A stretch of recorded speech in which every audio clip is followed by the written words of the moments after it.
Hi, I'm Jamie Daswell with Sustainable Aviation Futures, speaking with a number of our key partners here at Sustainable Aviation Futures Congress. And I'm delighted to be speaking with Smartenergy, and I'm speaking with Andrès, who's the Chief Commercial Officer with Smartenergy. Thank you for joining us.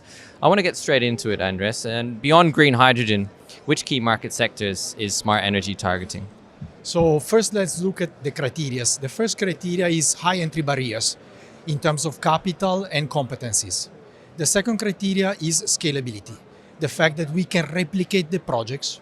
And the third criteria is demand and supply gaps. So if any of the sectors fulfill these three criteria, we are in. And in this context, e-fuels for aviation, e-fuels for maritime, and e-fuels for dedicated industrial sectors are fulfilling these three criteria. So that's where we are active. Okay, perfect. And what are the most critical factors impacting the economic viability of SAF projects? Well, the first topic is offtake.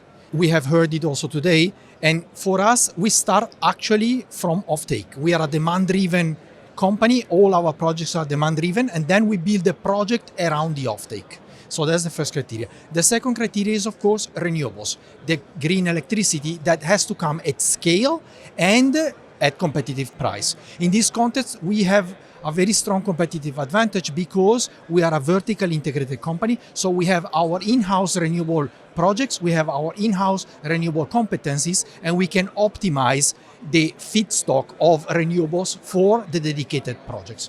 The third topic is biogenic CO2.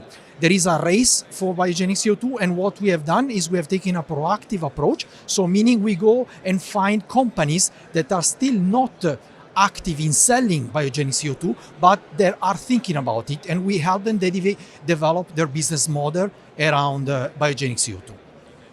And what is Smartenergy's current investment strategy when it comes to SAF specifically? Yes, we try to find investors that can boost the economic viability of the project and also the speed and the technical risk associated with the project. So in this context, the first thing we do is off-takers. So off-takers, we try to bring them into the journey of being also investors. By having them on both sides of the project, it will boost the solidity of the project. So that's one. The second is technology providers. If we are able to bring technology providers also as investors, we are able to bring in-house competencies from a technical point of view, and then we are also able to secure supply chain. So technology providers as investors is also very critical. And then the third one is classic institutional investors that are familiar with the sector. They will bring, we don't need to teach them, they know the profile, the risk reward profile, but they will also bring the capital requirements, which are relatively heavy, and the competitiveness of that capital. So that's our play. Yeah, I mean, whether it's SAF or SAF, everybody has to get involved and everybody has to be part of the process as well. So it's great to hear that you guys are doing that too.